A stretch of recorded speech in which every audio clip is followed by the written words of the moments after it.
NASA recently announced a deal to pay 3 companies to send small amounts of payloads to the moon.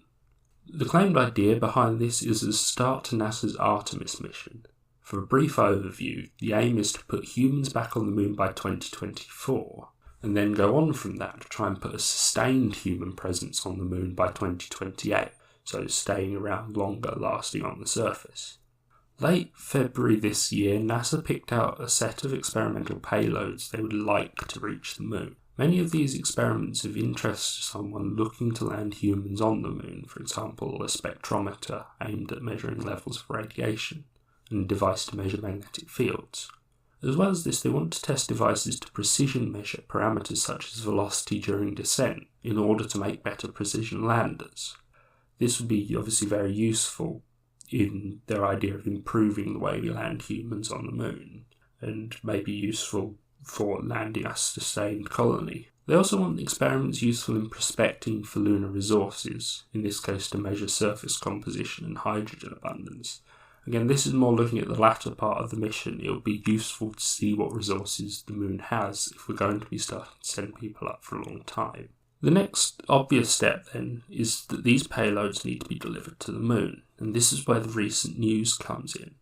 NASA's given money to 3 different companies in order to deal with delivering these payloads, each one delivering some of their payloads to the moon. So, to give the overview, Astrobotic of Pittsburgh have been awarded $79.5 million, and they're proposing to deliver up to 14 payloads by July 2021. Intuitive Machines of Houston has been awarded $77 million. They're aiming for 5 payloads by July 2021. Then there is Orbit Beyond of Edison, New Jersey, who are aiming for 4 payloads by September 2020. They've been given $97 million. Each company is aiming for a different spot on the moon. Astrobotic for the crater Lacus Mortis, Intuitive Machines for the Oceanus Procellarum, which is a dark patch on the moon, and Orbit Beyond are aiming for the Mare Imbrium, which is a lava plain on the moon. So those are the basic facts for the deals that have been made. What I think is interesting to discuss is why do it this way. And I think the elephant in the room that needs to be discussed here is Israel's recent Bereshit lander.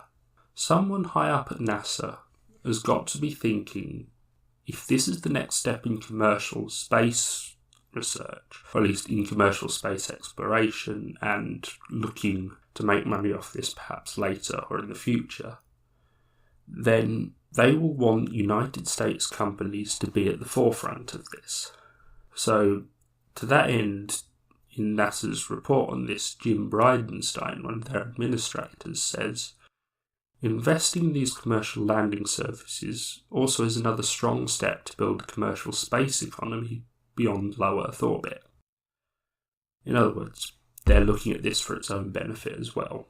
So if we look at the awards and compare them to how the Bereshit lander works, Bereshit had an estimated $100 million cost, each of these being slightly less than that, and they're building something very similar, a small-sized lunar lander to take a few payloads up. The payloads that NASA are looking at are for short-term experiments, so these craft don't need to be made to last massively long on the moon, which helps keep the cost down. Remember, the Bereshit lander was only made to last a little while before the problems of lunar temperature basically would cause it to die. So NASA are looking to get United States companies doing that sort of thing. And the split of 3 companies, I guess, means NASA is hedging its bets that one of these works, rather than taking one entire contract and being locked into that.